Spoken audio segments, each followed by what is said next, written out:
नमस्कार दोस्तों। आज हम सुनेंगे मुंशी प्रेमचंद द्वारा रचित कहानी दो बैलों की कथा। तो आइए सुनते हैं इस कहानी को। अरे यह क्या, कोई सांड डोकता चला आ रहा है। हाँ, सांड ही है। वह सामने आ पहुंचा। दोनों मित्र बगले झांक रहे हैं।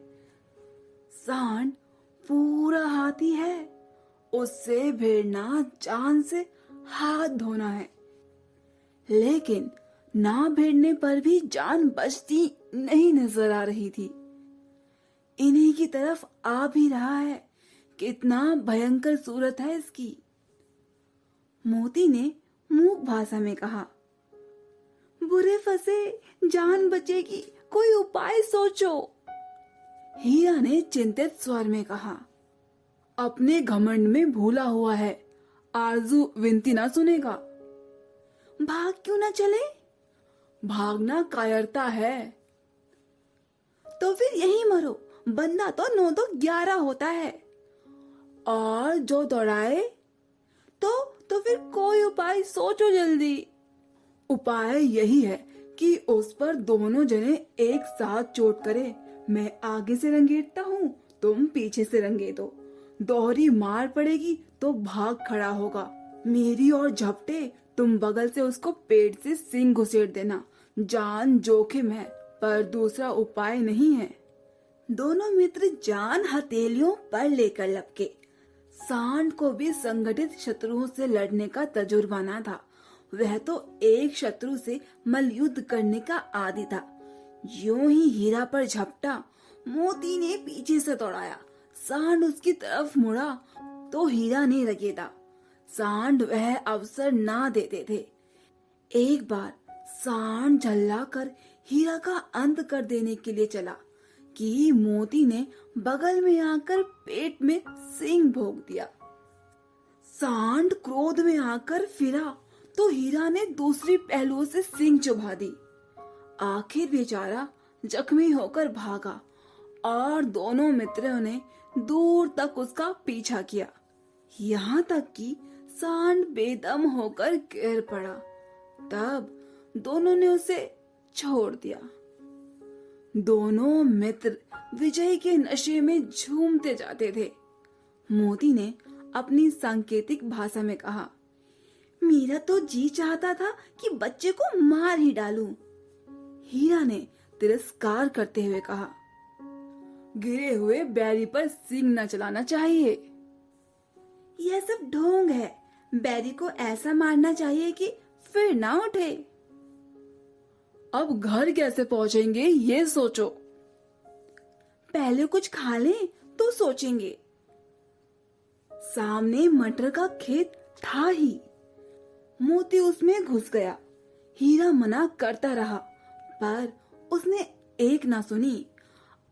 अभी 2 ही 4 ग्रास खाए थे कि 2 आदमी लाठियां लिए दौड़ पड़े और दोनों मित्रों को घेर लिया। हीरा तो मेड़ पर था, निकल गया। मोती सिंचे खेत में था। उसके खूर कीचड़ में धंसने लगे। वह ना भाग सका, पकड़ लिया गया। हीरा ने देखा संगी संकट में है तो लौट पड़ा। फंसेंगे तो दोनों फंसेंगे। रखवालों ने उसे भी पकड़ लिया। फंसेंगे तो दोनों फंसेंगे। रखवालों ने उसे पकड़ लिया। प्रातः काल दोनों मित्र कांजी होश में बंद कर दिए गए। दोनों मित्रों के जीवन में पहली बार ऐसा साबिका पड़ा कि सारा दिन बीत गया और खाने को एक दिन का भी ना मिला। समझ में नहीं आता था कि ये कैसा स्वामी है। इससे तो गया फिर भी काफी अच्छा था। यहाँ कई भैंसें थी, कई बकरियां, कई घोड़े, कई गधे, पर किसी के सामने चारा ना था। सब जमीन पर मुर्दों की तरह पड़े थे। कई तो इतने कमजोर हो गए थे कि खड़े भी ना हो सकते थे। सारा दिन दोनों मित्र फाटक की ओर टकटकी लगाए ताकते रहे, पर कोई चारा लेकर आता ना दिखाई दिया। तब दोनों ने दीवार की नमकीन मिट्टी चाटनी शुरू कर दी, पर इससे क्या तृप्ति होती। रात को भी जब कुछ भोजन ना मिला तो हीरा के दिल में विद्रोह की ज्वाला दहक उठी। मोती से बोला, अब तो रहा नहीं जाता मोती। मोती ने सिर लटकाए हुए जवाब दिया, मुझे तो मालूम होता है प्राण ही निकल जाएंगे। इतनी जल्दी हिम्मत ना हारो भाई, यहाँ से भागने का कोई उपाय निकालना चाहिए। आओ दीवार तोड़ डालें। मुझसे तो अब कुछ नहीं होगा। बस इसी बुत्ते पे अकड़ते थे, सारी अकड़ निकल गई। बाड़े की दीवार कच्ची थी। हीरा मजबूत तो था ही, अपने नुकीले सिंग दीवार में गड़ा दिए और जोर मारा तो मिट्टी का एक चिप्पल निकल आया। फिर तो उसका साहस बढ़ा। उसने दौड़ दौड़ कर दीवार पर चोटें की और हर चोट में थोड़ी थोड़ी मिट्टी गिरने लगी। उसी समय कांची होश का चौकीदार लालटेन लेकर जानवरों की हाजिरी लेने आ निकला। हीरा का उजड़पन देखकर उसने उसे कई डंडे रसीद किए और मोटी सी रस्सी से बांध दिया। मोती ने पड़े पड़े कहा, आखिर मार खाई, क्या मिला? अपने बुत्ते भर जोर तो मार दिया। ऐसे जोर मारना किस काम का कि और बंधन में पड़ गए? जोर तो मारता ही जाऊंगा, चाहे कितने ही बंधन पड़ते जाएं। जान से हाथ धोना पड़ेगा। कुछ परवाह नहीं है, यूं भी तो मरना ही है। सोचो, दीवार खुद जाती तो कितनी जानें बच जाती। इतने भाई यहाँ बंद है, किसी की देह में जान नहीं है। 2-4 दिन अगर यही हाल रहा तो सबके सब मर जाएंगे। हाँ, ये बात तो है। अच्छा तो ला, फिर मैं भी जोर लगाता हूँ। मोती ने भी दीवार में उसी जगह सिंग मारा। थोड़ी सी मिट्टी गिर गई और फिर हिम्मत बढ़ी। फिर तो वह दीवार में सिंग लगाकर इस तरह जोर करने लगा मानो किसी प्रतिद्वंदी से लड़ रहा हो। आखिर कोई 2 घंटे की जोर आजमाई के बाद दीवार ऊपर से लगभग 1 हाथ गिर गई। उसने दुनी शक्ति से दूसरा धक्का मारा तो आधी दीवार गिर पड़ी। दीवार का गिरना था ही कि अधमरे से पड़े हुए सभी जानवर चेत उठे। तीनों घोड़ियां सरपट भाग निकली, फिर बकरियां निकली, इसके बाद भैंसें भी खिसक गई, पर गधे अभी भी ज्यों के त्यों खड़े थे। हीरा ने पूछा, तुम दोनों क्यों नहीं भाग जाते? एक गधे ने कहा, जो कहीं फिर पकड़ लिया जाए तो क्या हर्ज है, अभी तो भागने का अवसर मिल रहा है ना। हमें तो डर लगता है।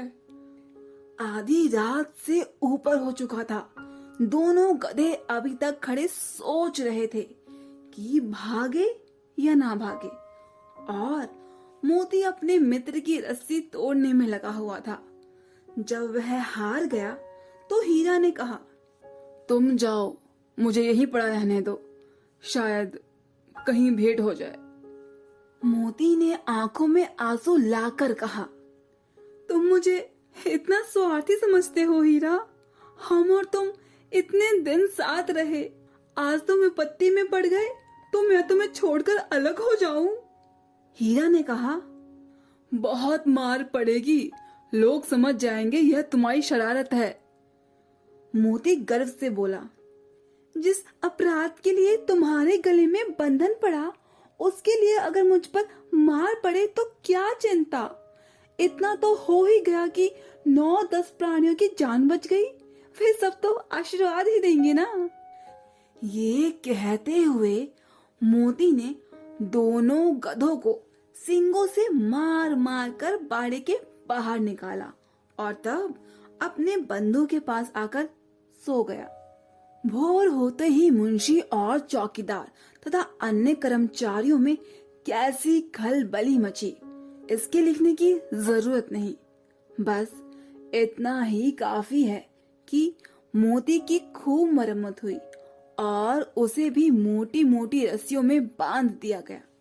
एक सप्ताह तक दोनों मित्र वहां बंधे पड़े रहे। किसी ने चारे का एक तृण भी न डाला। हाँ, एक बार पानी दिख जाया करता था, यही उनका आधार था। दोनों इतने दुर्बल हो गए थे कि उठा तक न जाता था। ठठरियां निकल आई थी। एक दिन बाड़े के सामने डुग्गी बजने लगी और दोपहर होते होते वहां 50-60 आदमी जमा हो गए। तब दोनों मित्र निकाले गए और उनकी देखभाल होने लगी। लोग आकर उनकी सूरत देखते और मन फीका करके चले जाते। ऐसे मृतक बैलों का कौन खरीदार होता। सहसा एक दड़ियल आदमी, जिसकी आंखें लाल थी और मुद्रा अत्यंत कठोर, वह आया और दोनों मित्रों के कूल्हों में उंगली गोदकर मुंशी जी से बात करने लगा। उसका चेहरा देखकर अंतर्ज्ञान से दोनों मित्रों के दिल कांप उठे। वह कौन है और उन्हें क्यों टटोल रहा है, इस विषय में उन्हें कोई संदेह नहीं हुआ। दोनों ने एक दूसरे को भीत नेत्र से देखा और सिर झुका लिया। हीरा ने कहा, गया के घर से नाहक भागे थे, अब जान न बचेगी। मोती ने अश्रद्धा के भाव से उत्तर दिया, कहते हैं भगवान सबके ऊपर दया करते हैं, उन्हें हमारे ऊपर क्यों दया नहीं आती। भगवान के लिए हमारा मरना जीना दोनों बराबर है। चलो अच्छा ही है, कुछ दिन उसके पास तो रहेंगे। एक बार भगवान ने उस लड़की के रूप में हमें बचाया था, क्या अब न बचाएगी। यह आदमी छुरी चलाएगा, देख लेना। तो क्या चिंता, मांस खाल सिंग हड्डी सब किसी न किसी काम तो आ ही जाएंगे। नीलाम हो जाने के बाद दोनों मित्र उस दड़ियाल के साथ चले। दोनों की बोटी बोटी कांप रही थी। बेचारे पांव तक ना उठा सकते थे, पर भय के मारे गिरते पड़ते भाग जाते थे, क्योंकि वह जरा भी चाल धीमी हो जाने पर जोर जोर से डंडा जमा देता था। राह में गाय बैलों का एक रेवड़ हरे हरे हार में चरता नजर आया।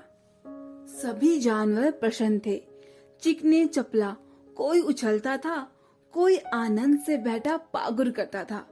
कितना सुखी जीवन था इनका। पर कितने स्वार्थी हैं सब। किसी को चिंता नहीं कि उनके दो भाई बधिक के हाथ पड़े कैसे दुखी हैं। सहसा दोनों को ऐसा मालूम हुआ कि यह परिचित रहा है। हाँ, इसी रास्ते से गया उन्हें ले गया था। वही खेत, वही बाग, वही गांव मिलने लगे। प्रतिक्षण उनकी चाल और तेज होने लगी।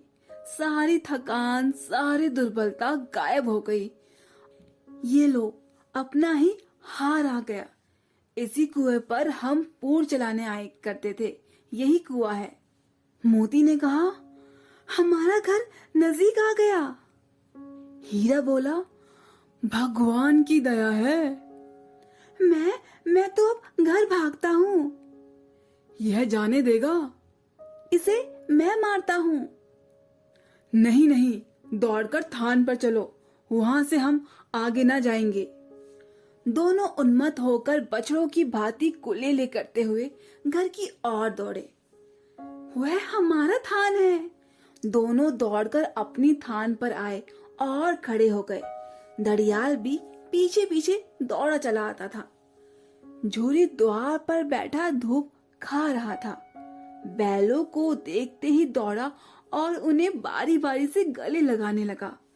मित्रों की आंखों से आनंद की आंसू बहने लगे। एक झूरी का हाथ चाट रहा था। दड़ियाल ने जाकर बैलों की रस्सियां पकड़ ली। झूरी ने कहा, मेरे बैल हैं। तुम्हारा बैल कैसे? मैं मवेशी खाने से नीलाम लिए आता हूँ। मैं तो समझा चुराए लिए आते हो। चुपके से चले जाओ, मेरे बैल हैं, मैं बेचूंगा तो बिकेंगे। किसी को मेरे बैल नीलाम करने का क्या अख्तियार है? जाकर थाने में रिपोर्ट कर दूंगा। मेरे बैल हैं, इसका सबूत यह है कि ये मेरे द्वार पर खड़े हैं। दड़ियाल झलझलाकर बैलों को जबरदस्ती पकड़ ले जाने के लिए बढ़ा। उसी वक्त मोती ने सींग चलाया। दड़ियाल पीछे हटा। मोती ने पीछा किया। दड़ियाल भागा। मोती उसके पीछे दौड़ा। गांव के बाहर निकल जाने पर ही वह रुका, पर खड़ा दड़ियाल का रास्ता देख रहा था। दड़ियाल दूर खड़ा धमकियां दे रहा था, गालियां निकाल रहा था, पत्थर फेंक रहा था, और मोती विजयी शूर की भांति उसका रास्ता रोके खड़ा था। गांव के लोग यह तमाशा देखते थे और हंसते थे। जब दड़ियाल हार कर चला गया तो मोती अकड़ता हुआ लौटा। हीरा ने कहा, मैं डर रहा था कहीं तुम गुस्से में आकर उसे मार ना बैठो। अगर वह मुझे पकड़ता तो मैं बेमारे ना छोड़ता। अब ना आएगा।